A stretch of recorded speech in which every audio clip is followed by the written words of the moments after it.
Okay guys, let's go over Persecutor deck list I just cooked. So Persecutor, new avatar from Gothic. It reads, once on your turn, Persecutor misstep towards the closest evil or brand an enemy, so your cards treat them as evil this turn. It's a very underrated avatar. All you see at the moment is Necromancer Water, a bit of Pathfinder, some Imposters list. This is one of the avatar that are just flying under the radar. And let's go over the deck list. We'll start with our auras, only two. One being Eclipse. Eclipse is a 2-cost aura, 2 air threshold. It reads, you may cast evil minions to affected sites. Evil allies occupying affected sites have +1 power. This basically acts as a backdoor into your opponent's side of the realm, giving you minion +1, but also putting pressure straight away with, with minion like Bargist, or the Night Gaunts, and all those already very mobile minions. So you manage to send them on the other side of the realm straight away. Your opponent will be pressured. Moving on to a Thunderstorm. So Thunderstorm is a great aura to pressure your opponent as well. Put that on their side, move it at the end of the turn. You can get 3 damage on your own minion or your avatar, is true, but the fact that you can move it around as well makes it a great early game pressure tool. Okay, after that we've got our artifacts. So artifacts, we've got 16 of them, because Persecutor, you can build it a little bit like the Battle Mage, like equip it with some flaming swords and all that sort of stuff, but it's also great at having other artifacts that you need to bring towards your opponent to have a better effect, such as Flame of the First One. The more sites to visit, the more damage it will do, or Holy Water, or the Rack even, start stretching your opponent avatar.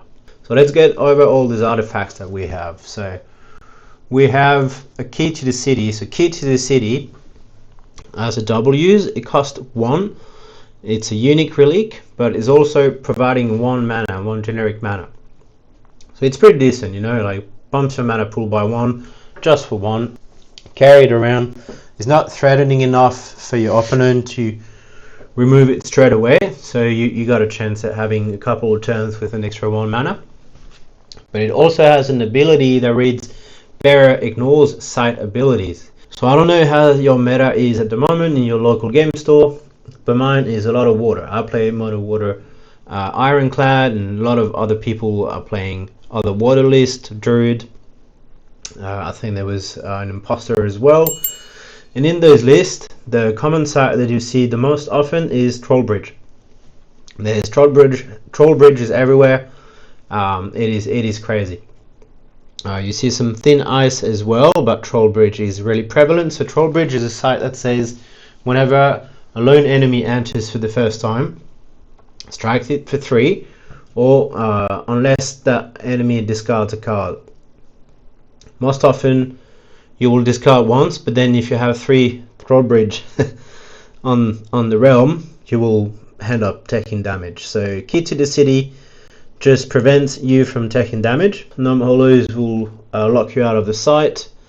There is other sites as well, such as Vesuvius. If you sit on a Vesuvius and your opponent decides to pop it, you will not take damage, etc, etc. So Key to the City, very good in that case when you have a mobile avatar that will go on and about in the realm. We also run 2 copies of the Torshama Trinket. So Torshama Trinket is a 1-cost relic. It says bearer has +1 power. At the end of your turn, return this to its owner's hand. So the second line is great because it's not staying on the realm, so it won't be dispelled on your opponent's turn. It guarantees you a +1 for the turn after. It only costs 1. You can equip several on your avatar as well. +1 power is nothing to scoff at, because your avatar, the Persecutor, is already 2 power as a starter, so give it +1 and you can get rid of a lot of 3 power minion. 3 power minion is some sort of a threshold in sorcery. Torshama Trinket is a staple at this point. We talked about it already. We run a copy of Flame of the First Ones. This is not a great card, let's be honest, but in this situation it works pretty good.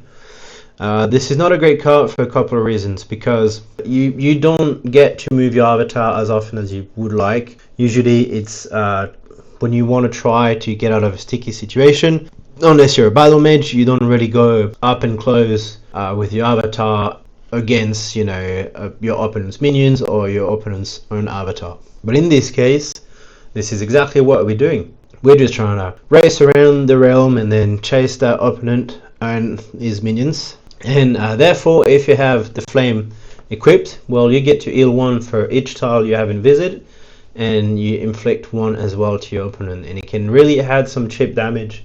If you manage to punch, you know, your opponent for like 3 or 4 points of damage, only costs you 2, and you get to heal for the same amount, that's a win in my books. So yeah, flame of the first one, really good in that list, otherwise not so good in my opinion, at least. Next up, we have 2 copies of Holy Water.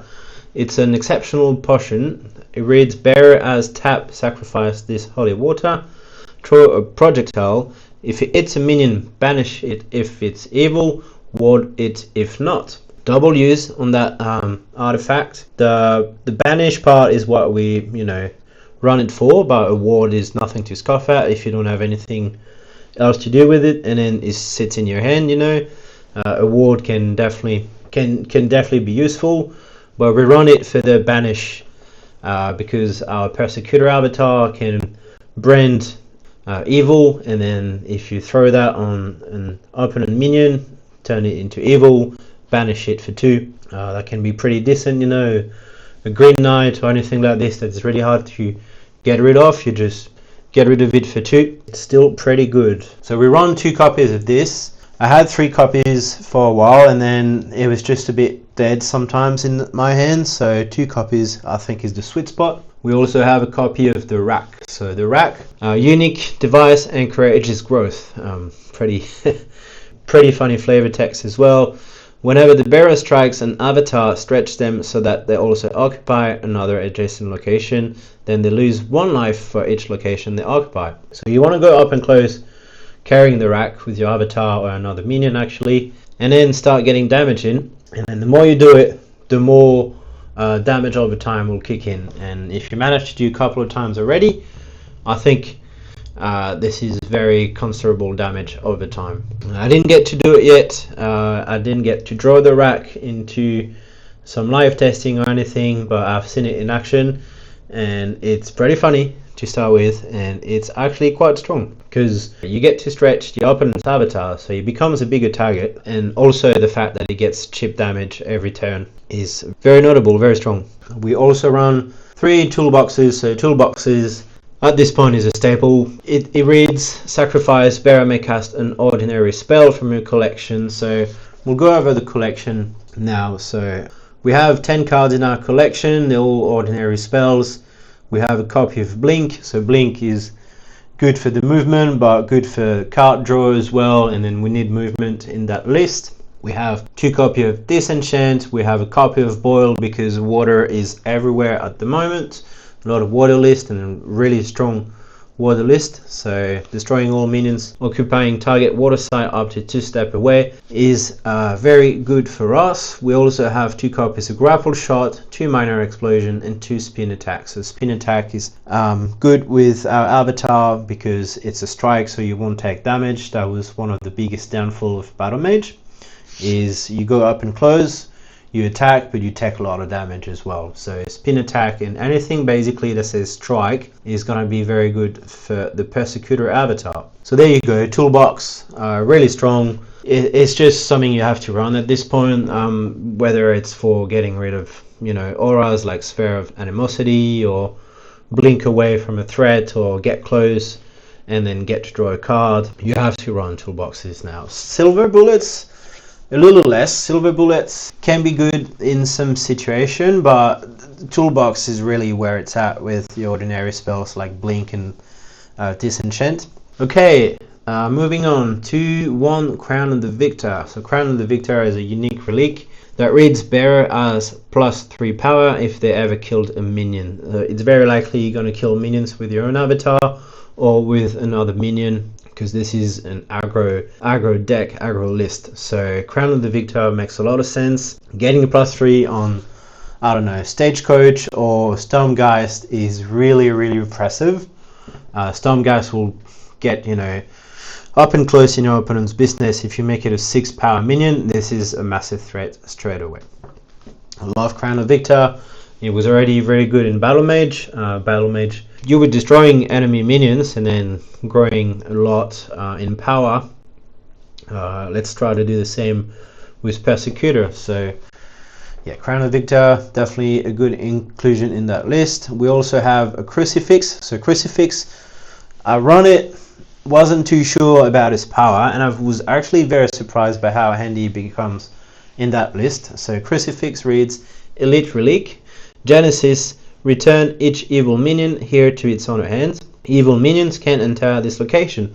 So 2 layers of utility here. The Genesis can bring your own minions in your hand, minions that have Genesis, such like Jack the Ripper, you know, if you want to kill another mortal, like a Sister Stephania or another Green Knight is an example I bring often, but Green Knight is that strong. So that can be used for your own minion, but it can also be used for your enemy minions. If you want to clear out minions that are surrounding your opponent's avatar and try to get one last point of damage, one last strike, Crucifix is really good for this. If you want to protect yourself as well from evil minions, you know, you have that more towards your back row and then up and close with your avatar. You took a lot of damage, did a lot of damage, and now it's time to finish the game with your minions. Put a Crucifix, you know, chill in the back. Most of the minions won't be able to enter, at least a good percentage of the minion won't be able to enter in the current meta. So yeah, Crucifix, surprisingly strong. I might even consider running a second one, but it's hard to cut cards in that list. We only have 1 copy at the moment. Now we have some weapons for the Persecutor. So a little bit in the Battle Mage style, Persecutor likes having his power augmented, such as Peacemaker Arbalist. So lots of text in the Arbalist. It's an elite weapon, and it reads Bearer as ranged, and its strikes deal 1 more damage to units for each of the following: Evil, Artifact Bearers, Spellcasters, Voidwalkers, Submergers, Burrowers, and Frogs. Some of these keyballs will be quite easy to find. Evil in that current meta, you've got a fair chance to at least have a couple of evil minions on the realm. Artifact Bearers, a little less. Spellcasters, yeah, it's possible. Grandmaster Wizards, Apprentice, One-Shot Wizards, all of those are Spellcasters. Voidwalkers as well. There's a couple of lists of Arbinger that runs the Arbinger Avatar with all Voidwalkers, and it's very strong. I got my ass kicked quite a few times by that Arbinger deck. Submerger as well. Submerger with, you know, Coinixies and all that sort of water shenanigans that we have at the moment. Could be good. Burrowers a little less. We don't see Burrowers that much. Maybe Root Spiders, I suppose, and Frogs. Well, Frogs, you know, Frog tokens. That serves only purpose to chump block damage and all of that. You can clear out the path with your Arbalist.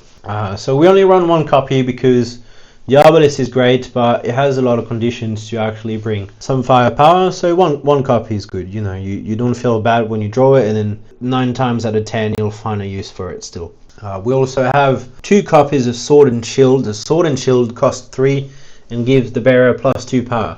Very simple card, very efficient. If you manage to get some cost reduction to cast it, it's even better through Dwarven Forge and sites like this. Because 3 is a little on the expensive side, let's face it, but +2 power puts you at 4 straight away with your Persecutor Avatar, and 4 is a good number to go against a lot of minions in sorcery. I'm thinking about the Autumn Unicorns and, you know, all the 3 power minions that will die if you equip Sword and Shield.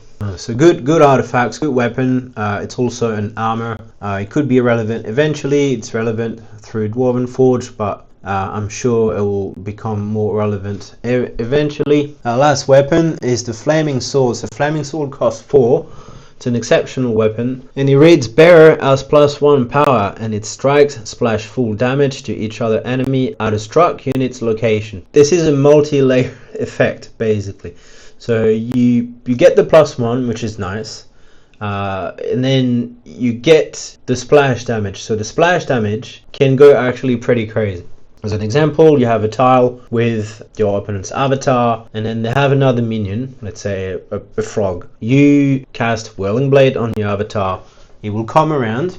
I have Whirling Blades here, put it up on the screen. So we'll take 2 steps, strikes each enemy along their path, and then end up doing splash damage on the frog. So you will strike your opponent's avatar, you will strike the frog, but you will also do splash damage on the frog. So you will eventually do, let's say you have the flaming swords 3, so you will do 3 with the strike on the avatar, you'll do 3 on the frog, and you'll do another 3 splash damage on the avatar. So you basically attack for 6 just by equipping that flaming sword. So it can have a lot of crazy situations like this, because the splash damage works on each and every one minion. So if they have multiple minion on there, and then you have definitely the opportunity to cast Whirling Blade to it, because that's definitely a lot of damage that you can potentially inflict to the avatar. So this is it for armor, equipment, relics, and all artifacts. We are moving on to our minions. So minion, we run 24 minions, and we'll start with Grigory Rasputin. I'm tempted to say obviously, because at this point Greg is becoming a staple. It is so strong. It is really hard to get rid of, very sticky, accumulates a lot of power and abilities, becomes a massive threat in endgame. I cannot sing enough of its praise. I really like that minion, really shine in that list as well. I think we have 14 evil minions in there. You will always find something to banish. So let's read Grigory Rasputin for those that are not aware of what it does. So he's a 2 power minion, cost 2, 2 fire threshold, is a spellcaster, unique mortal. His ability reads banish an evil ally, so that evil ally has to be in the realm. It cannot be in your hand or in the graveyard, it has to be in the realm. Banish an evil ally, cast Rasputin from your cemetery to there. So the 2 conditions is, ally on the realm, Grigory Rasputin in the graveyard. And then he adds their power and abilities to his own until he dies again. So a couple of examples where Rasputin is great. You play your Vile Imp, he did his Genesis effect, he killed something, or he finished a minion that was already damaged, or it just did 2 points damage to your opponent's avatar, but it has not much of a use now. All the other minions are, 3, 4. It could chump block, but it's just card disadvantage at this point. Just recycle it. Just compost it with Greg, bring it back. Greg comes back, does 2 points of damage because he gets the violent abilities, and then is a 4 power minion now, which had a Genesis effect, very strong. Recycle your Bargist as well, give Rasputin movement +1 and Void Walk, or it could become Corrupt a Freak, and do 2 damage on the side is sitting at. Obviously, opponent side the better, or you can give it, Void Walk, Airborne, etc., etc. You can give it Heal on Strike ability of the Dapral Vampire. It just gets crazy, if it's not banished, it just gets crazy. Be careful of Graveyard 8, Funeral Pyre the Thing, or Wormlord Tomb, etc., etc. But this is the only Graveyard interaction we run, so we're not too affected by other sides, but Graveyard 8 is the thing, and especially so in Gothic. So yay for Greg, really good. We have 3 copies of Red Mane Hyena. So Red Mane Hyena is a 2 power minion, cost 2, 1 fire threshold, exceptional beast. Genesis reads banish up to 3 cards from cemeteries. Doesn't have to be your cemeteries, can be any. If any are demons, this becomes 1 and gain +2 power permanently. When I first read the card, I thought it was getting +2 for each card that you were banishing, but no. You only need to banish 1 demon, and it only gets +2 once, which is already incredibly powerful. Because even if there's no demon, you get to banish 3 cards. We just talked about it, banishing cards and graveyard interaction. If you see a Rasputin in your opponent's cemetery, play your Red Mane Hyena and then get rid of it. Even if though you don't get the +2 power, it is trivial. If you get to get rid of a threat, playing against a Death Speaker, all that sort of stuff, they're going to bring back their wizards, their apprentice wizards, or their grandmasters. Just get rid of them, you'll get card advantage that way as well. And if you manage to banish a demon, you get a 4 power minion for 2, which is unbelievably strong actually. It's better than the Giantess or even the Autumn Unicorn, because Autumn Unicorn costs 3. And banishing a demon in the Gothic meta shouldn't be that hard. Realistically, you can banish one of yours and play with that. So yeah, we're on quite a few demons in this list. We've got the Himp, Cerberus, Corruptor, the Night Gaunts, etc, etc. So if your opponent doesn't run any demon for whatever reason, you can banish one of yours and secure that +2 power. We have a copy of Vile Imp. Vile Imp at this point is the toolbox of the minion. You can finish a minion that was damaged, you can remove a ward, you can do direct damage to your opponent avatar. Yeah, just a 2 power minion for 2 already is good. Slap a good Genesis effect on top of that and you got a staple. We also have a copy of Warhorse. So Warhorse is a 2 power minion for 2 again, so very good already. It has charge, it gets better, and then it says may carry an ally, as opposed to that Air Horse, I think is the Fine Courser. So it's Air version. Air version says Minion, this one says ally, so you can effectively carry your avatar around, and that's exactly why we have it in this list. You know, gets that extra movement for your avatar, get 1 extra tile movement per turn, get hop and close from your opponent avatar, start getting some damage in. That's why we are running Warhorse. Now moving on, we have 3 copies of Barging Bargist. So exceptional monster, cost 3, has 3 power. It has movement +1 and Void Walk. It is the only Void Walk fire minion, if I'm not mistaken. It is a really good pressure tool.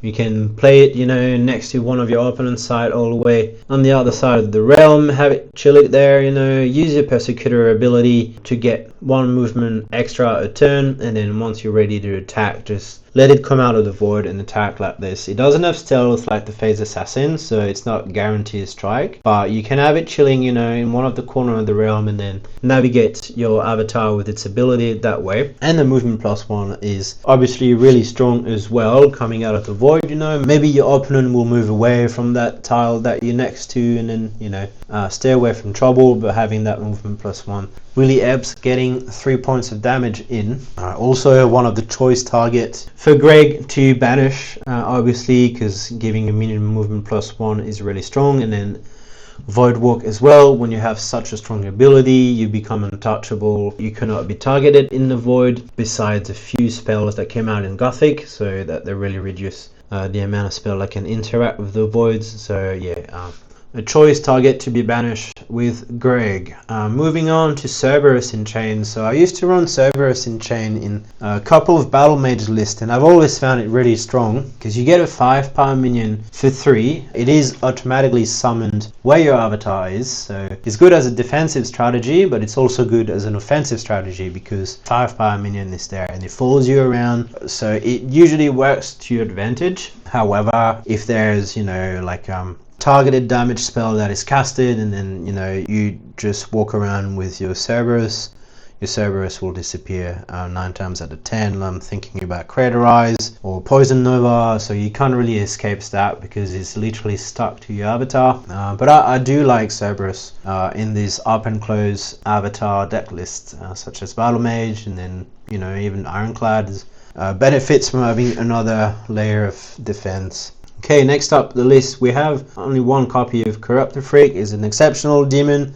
So again, a target for Rasputin ability. Is a 3 power minion. It costs 3 1 fire threshold, and he reads, at the end of your turn, deal 2 damage to this site. So you want to have it, casted eventually through Eclipse, or you want to have it moved with a Warhorse. You don't want it to sit on one of your sites. Maybe once is fine, but you don't want to take too much damage with one of your minions. It's very counterproductive, so you want it to be sent all the way on your opponent's side as fast as you can, basically. And it's a 3 power minion for 3 with a static ability that inflicts damage, so in my book it's really strong. Not much else to say about Corruptor Freak. If you manage to banish it after having banishing any other minion that has extra movement abilities with Rasputin, it gets even better. You get Rasputin airborne and void walk and movement, and that static ability that deals damage at the end of your turn. You can definitely start chipping at your opponent's life total really good. I really like that guy.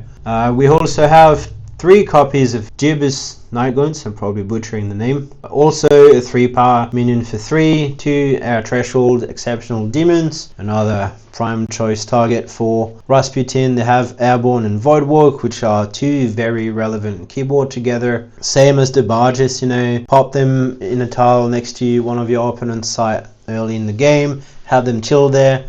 Use them as an anchor to move and navigate your Persecutor Avatar around with his ability. And then once you're ready to pounce, come out of Voidwalk and strike, whether it's a minion or on your opponent's side if it's already made its way towards your side of the realm. This is really one of the great air minion that came out of Gothic, is on par with the Phase Assassin, that sort of minions, you know, they're really efficient, you get some points of damage. It doesn't have stealth, but the fact that it has airborne makes up for it as well, because you can chill on the, you know, on a void and then pop onto a tile that is diagonal, either to attack a minion or to, you know, not be in the way of your opponent's minion and die the turn after. So yeah, Airborne and Voidwalk, 2 very relevant keyword together. We have one of my favorite minion that came out of Gothic as well. It's called Jack the Ripper. So it costs 3 to air threshold and it has 2 power. Is a unique mortal of monstrous mind. So both keywords are relevant. Is evil, having monstrous in his description. So is a mortal and evil as well. A mortal and a monster, so to say. So he has stealth, so that in itself is decent already, and maybe cast to any mortal, silencing them, then killing them without breaking stealth. This is pretty much targeted for minions like Sister Stephania, an annoying knight like the Green Knight, or Sir Balin, you know, or any of those annoying knights like the one with Wrench, I think is Boss. So Boss, or all of those, they get silenced when Jack target them, so when they enter the same tile as them, so any neutering effect like Sister Stephania just don't work, and kill them on the spot. So regardless of the defense, like Green Knight has a 7 points of defense, well, you can kill it with only a 3 power minion that just stays around stealthy. You can play your Crucifix and then bring it back to your hand and then do it again if somehow there's another mortal that annoys you on the realm. It is a very good minion. Realistically, it comes in, it does its job, it sticks around if it has to. It tends to not being as strong once it's done its thing, but you have to use it as a removal spell, and if you somehow manage to get it back in your hand, well, you can do that again, obviously. And the fact that he's remaining stealthy is pretty decent. You won't be targeted by some direct damage spells such as Zap or Firebolt or anything like this. So yeah, Jack the Ripper works really well in that, being both mortal and evil as well. You can definitely banish it with Rasputin, you know, and then get the effect in, and then if you banish Jack the Ripper after already having banished a few minions with Greg, you have a powerhouse of a minion that has very strong Genesis effect and then added power of the other previous minions he banished, which is pretty much Jack the Ripper weakness, being only a 2 power minion. Next up we have Stagecoach. So Stagecoach, I was really tempted to run 2 copies of this, but as I said earlier, it's hard to cut some cards in that deck list as it is. But yeah, Stagecoach is a 2 power minion for 3. It's an elite mortal, it has charge, and it reads may carry any number of minions. So it's not restricted to your minions, it can be your opponent minions, and the fact that it's any number of minion is actually really strong. You can pick up, you know, 1 minion on the tile, move with the charge, pick up another minion on that other tile, you know, blink it away or something, and then you just pushed any threat at least 2 or 3 tiles away from your avatar or from your minion you want to safeguard for, you know, the next turn or something like this. You can drop everyone in the bottomless pit if you feel feisty. There's just a lot of uses for Stagecoach. It's a really great minion. Only 1 copy of this. As I said, there's better minion in this list that deserves to be in several copies, but if I think at some point that it needs a 2nd copy, that's definitely coming on. Okay, next up we have Stormgeist. Stormgeist, another great minion for air. This set is a 3 power minion, so 3 cost as well, so you can probably sense the theme. Most of our minion are 3 power for 3. In this deck list is a spirit, so it's not evil, but he has airborne, and whenever an enemy casts magic, Stormgeist step closer, then strikes if it adjacent. So it's not going to strike each turn, but it's at least going to get closer from your mostly Avatar, because you know there's not many spellcaster minion in sorcery, so even if there is, you know, it's always good to get close to them, but most of the time it's going to be from your opponent Avatar. So you couple that with your ability, your Persecutor ability, to get one step towards your opponent Avatar, and the Stormgeist that does the same, and then potentially strike for 3. You have a lot of pressure already on the board with your Avatar and then a copy of Stormgeist. If you somehow manage to banish it with Greg, this becomes a powerhouse again. I cannot state how powerful Greg is in that case, but you definitely, yeah, you have a powerhouse of a minion with, you know, more power on the board, a movement ability which is, you know, conditional to your opponent playing Magic, but let's face it, you know, most of the deck list in sorcery run around 15 spells or so there's a fair chance your opponent will play a spell at some point. So yeah, Stormgeist is really fitting good in this deck list. The shame is in Elite, because we can only run 2 of it. I would really love an extra copy of that.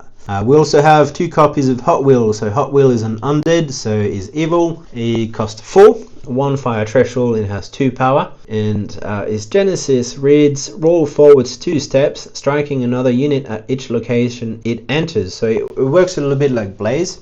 So it's going to come in and then roll 2 steps forward. He's going to strike 1 unit at each location, so he's not going to strike everything, but it's already pretty good, you know. That's some sort of free damage. And yeah, we want, you know, Genesis effect that inflicts damage like this, like, you know, Violin, Hot Will, all this little chip damage that can potentially make your Avatar get rid of a bigger minion, you know. So it's really good. Banish it with Greg once again, and then you got a powerful Genesis effect on the board with a bigger power minion. Because you banish it straight away with Greg will become 4, and if you have a 4 power minion that just literally rolls 2 tiles and damage 1 unit on each, it is really powerful for 2. We have also a mortal in this list, another mortal, so Sir Lamorak. It has 4 power, 3 defense. It costs 4 and it has a double threshold, 2 air, 1 fire. Is a unique mortal. So his death ride ability is strike each nearby enemy. So Sir Lamorak is one of those minions that you're gonna put on, you know, is gonna die. You're gonna try to get some points of damage in, and then you're gonna try to do the maximum damage on its way out. Basically, it's gonna splash around possibly 8 tiles. So it's a really strong death ride effect. That just, you know, can act as a finisher or just some sort of poison nova of some sort, because, you know, 4 damage is in a lot of time enough to get rid of at least a couple of minions. Good minion in this list and good minion in general. We also have 2 Dapple Vampire, because you cannot run an air list without Dapple Vampire at this point. It is a 5 cost minion, 1 air threshold and 4 power as airborne. An undead, so undead is evil, and then it can also be banished with Rasputin. You can use it for your Persecutor ability, and because it has that airborne mobility, you can make your Persecutor choose a better path towards your opponent Avatar for sure. And then obviously his very relevant line attacks is damage dealt by Dapple Vampire strikes heals you, so you want that. It's you know, lifelink for all people that used to play Magic. It's lifelink, so you heal for the amount of damage you put in. So in this case, you can, you know, pump it up with Flaming Sword and then go crazy, or Sword and Shield, you know. So yeah, Vampire really good. Banish it with Rasputin again, and it just becomes mental. It just becomes crazy. Last minion on this list is Legion of Gold. So this is our highest power minion. It has 5, it costs 5 and 3 air threshold. It has airborne and is, well, they are demons. Genesis ability is look at a collection and banish 3 cards from it. So you're obviously not going to banish your stuff from a collection, so it's pretty decent, especially at this point where everyone is running toolboxes to find, you know, disenchant and then maybe boil or blink and all that sort of stuff. So It can be very relevant in a lot of situations. Banishing stuff from your opponent collection is a bit of gacha effect as well, because you don't see that often. Legion of Gaul. So you can have that surprise effect and get rid of things that can potentially your game development. So yeah, and it's, you know, a 5-power minion that has airborne, so it's nothing to scoff at as well. Okay, next up, magic. So we have 18 spells in here.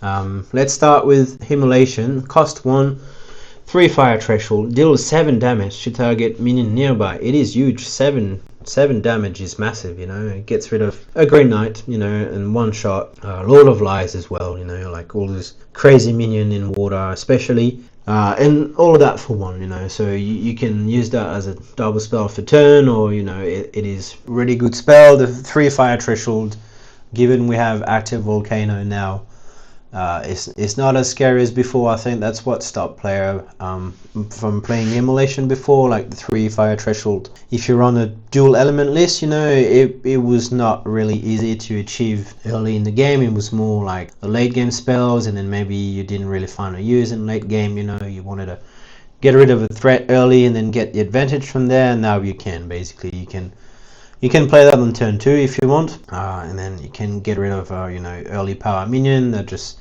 shouldn't be here, like let's say Cerberus in Chain, you know, it's a 5-power minion that can potentially on turn 3, because double threshold, having Immolation in end is really strong now. We have 2 copies of Blink, because Blink is one of the best spell in air. The movement is amazing, and then drawing a card as well, so you get to do both only for 2. You teleport to a location that is nearby as well, so you can move like you have Airborne, moving diagonally. So yeah, Blink really strong. We have a 3rd copy in the collection, because I think 3 copy would be probably a bit overkill, but if you really need it, you have the possibility of fetching it with the toolbox. We also have a copy of Cast into Exile. So Cast into Exile is mostly in here because of the Doom of Dilmun. It is one of the way to get rid of that crazy minion. The Doom of Dilmun literally has Burrowing, Submerge, Void Walk, and then can't be banished, destroyed, or modified. So it is so hard to get rid of it unless you somehow have your opponent sacrifice it. But another way to deal with it is just shuffle it back in your opponent's deck with, you know, Cast into Exile. I think Fist of Crows would work as well if you banish it like this. But yeah, Cast into Exile is literally literally there for the Doom of Dilmun. We also have 1 copy of Disenchant, so this is in there particularly for auras like Atlantean Fate or the Sphere of Animosity. I'm not too bummed about, you know, auras like the Black Plague or the Famine and stuff like this, because they can definitely do some damage and all, but we're playing a lot with our avatar as well, so we're not really falling behind too much if our opponent remove our minions often. But if there's something like, yes, Sphere of Animosity would definitely really amper our gameplay in this case, because we cannot move out of the 4 square that aura will occupy. So yeah, Disenchant, and also a couple of copies in the collection as well if we need to remove more than 1 auras, which sometimes is the case, you know. A lot of people will run several auras, so yeah, Disenchant really handy to have.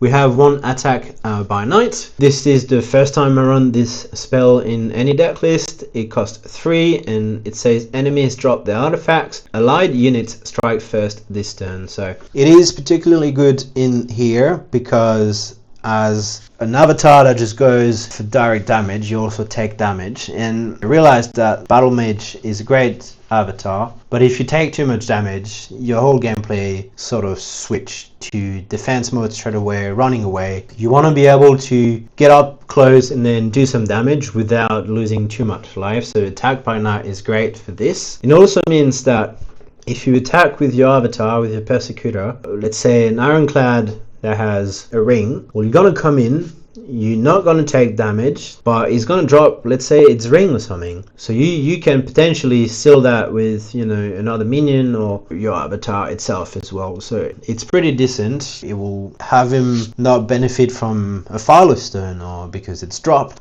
So it has a couple of layers of utility. I'm not necessarily convinced that it's a great card, but I feel like it does work pretty good in a possible situation that Persecutor would bring. I didn't get to draw it. We'll see, and maybe it's just too situational, but I think on paper it works pretty good. We also have 3 copies of Begone. So Begone is an exceptional magic that reads banish an evil minion anywhere in the realm. So this is basically our kill switch for any minion, because Persecutor can brand an enemy minion evil, and yeah, for 3 you can basically remove any minion anywhere in the realm. It is really good. We run 3 copies of this. I would run 4 if it was ordinary. It's one of our best spell in this list. Another spell that I like in here is Blaze. So Blaze, exceptional magic, reads this turn, give an ally movement +2.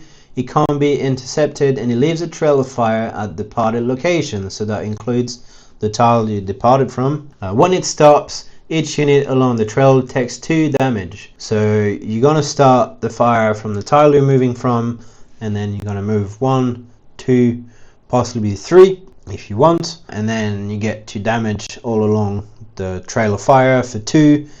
You end up very close from, you know, your opponent's avatar, so it's really perfect in that situation.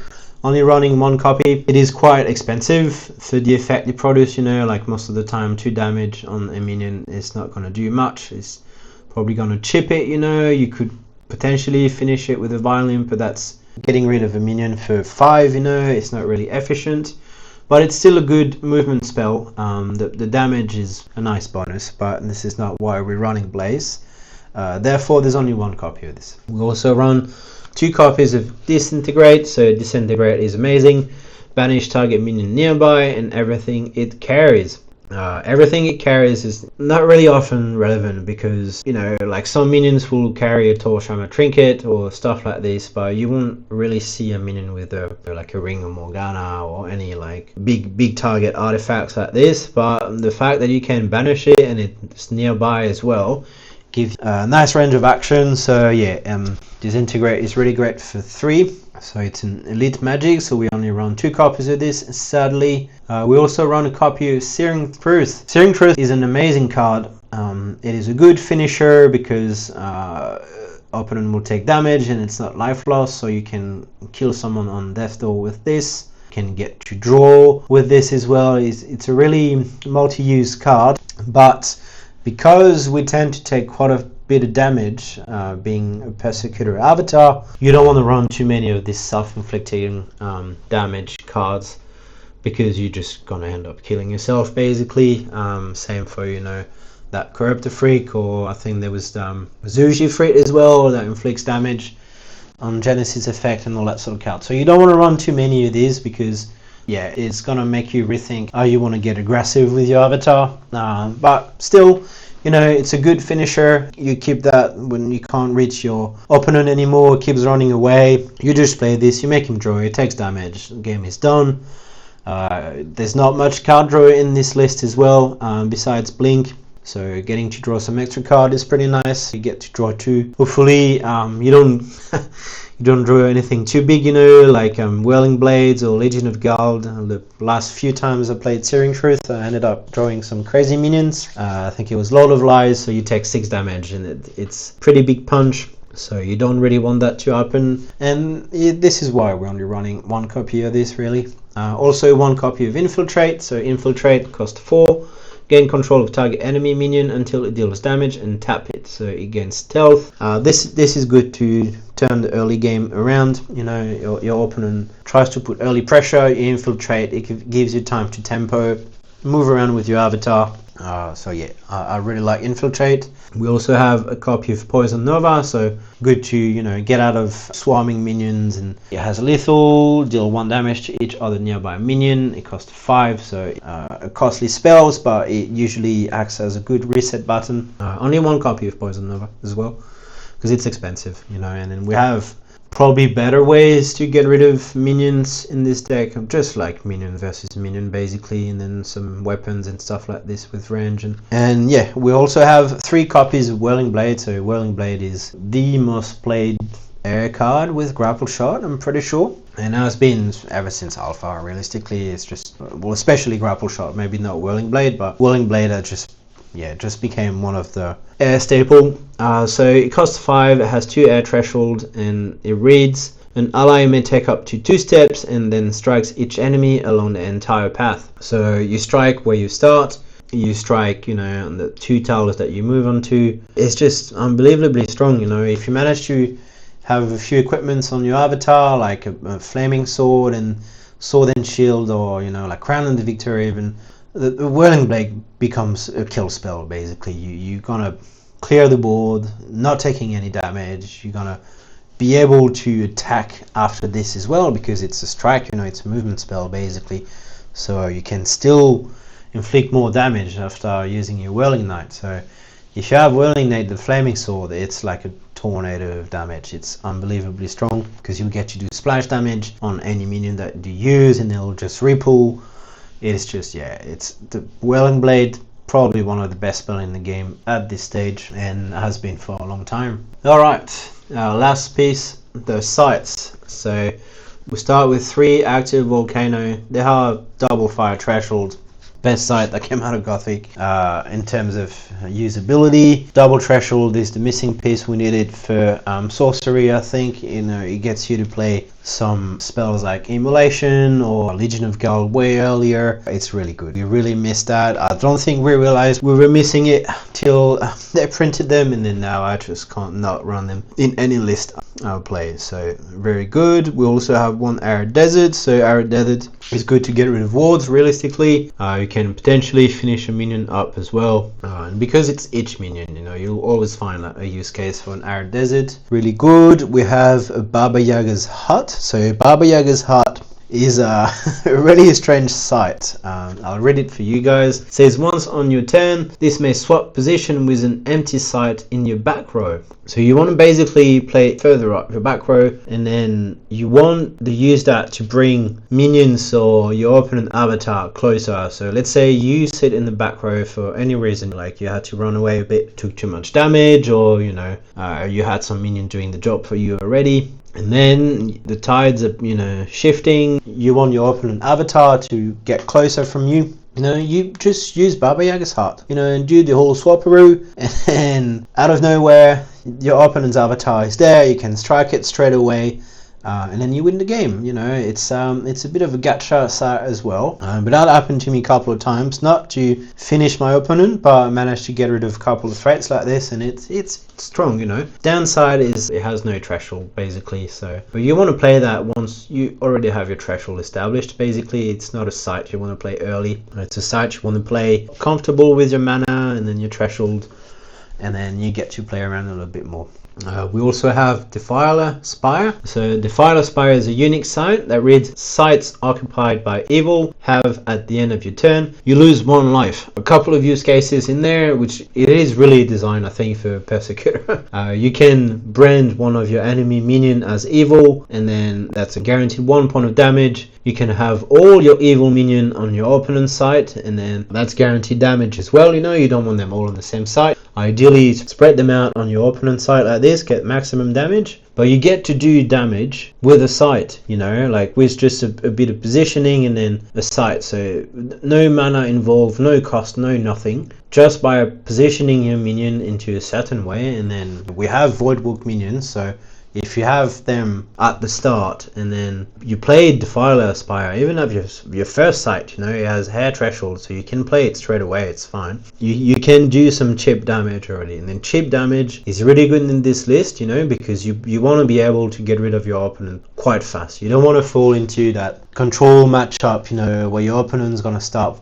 toying with you and then eventually, you know, like cast a divine healing and, you know, or moving you around with, you know, Cornixes and Maelstroms, and you want to be able to do some damage from the get-go, whether it's through minions or with sites like this, you know. And then to me it's really good having the opportunity to do damage free, like free of cost. Yeah, so Defiler Spire is an auto include in any Persecutor list for sure.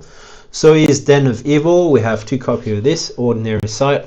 Genesis. This turn, the next evil cast to this site cost 1 less, ignoring threshold. You get to play, big minions early, like a Legion of Gaul, a Vampire, that are quite costly. You can get them a turn early, and then yeah, it's just a strong site. Like cost reduction is massive in sorcery. It's 1, so it's good. It's not amazing, it's not crazy, it's not like a City of Soul we produce an extra 2 turn for a minor condition, but it's an ordinary site, and then yeah, casting evil for 1 less, sign me up. We also have 2 copies of Desecrated Ground. Desecrated Ground is an air site, exceptional, and it says evil units here have +1 power. Simple, +1 power makes your imps better, makes your Barghest way better, like becomes 4 power. So yeah, one of a very good site as well. We only have 2 of those because it's a good effect, but it's not crucial.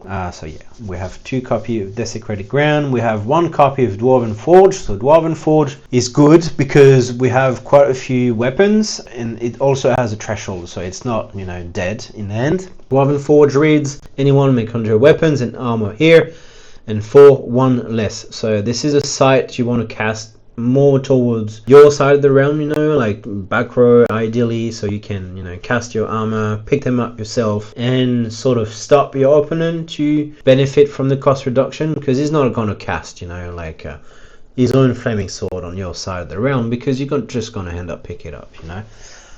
So Dwarven Forge works good in there. It was really good in Battle Mage, and I think he has deserved a spot in Persecutor as well. We have a copy of Fields of Camelin, so fire staple site at this point.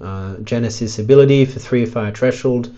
Each player chooses one of their minions, kill the rest. Good board wipe, it's one of the sites you want to play a little later in the game.